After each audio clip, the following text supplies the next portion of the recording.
what about fawn? Do you know what fawn is? Like, a lot of people don't know what fawn is, and you're super smart. So, and we talked about this on the break, where it's like a Stockholm syndrome almost, right? You're, almost sympathizing with your abuser. Or this. I think of this as like soothing the bear.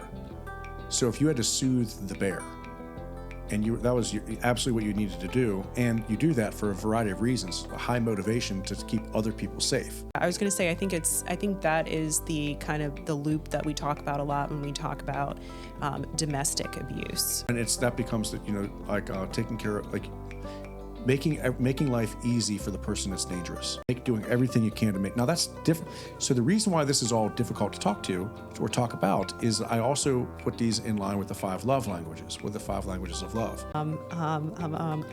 Before we move on to that, I was going to say fawn a lot of times is what you talk about when you have coaches who are engaging with young people in ways that are sexually inappropriate, right? So we're talking about coaches or teachers or that kind of thing. So there's a grooming is where the fawning aspect. comes in. Yeah, and although I would say grooming is different than fawn, and I don't.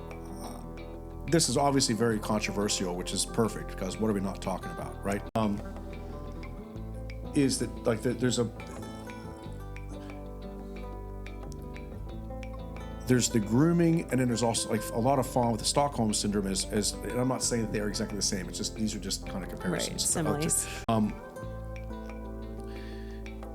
The grooming is almost kind of like as opposed to the fear, it's almost like gaining rapport, right? And I'm sure that there could be others because there may be a way to show dissatisfaction, and then that might be because they're groomed to want to please you.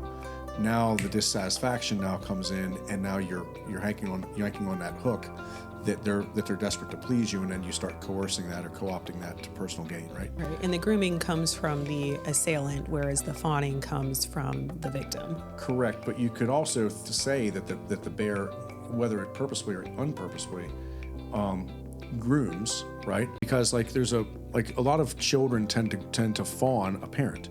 So if the parent is shown to be dangerous, if you see dad beat up mom or dad beat up brother or dad beat up sister,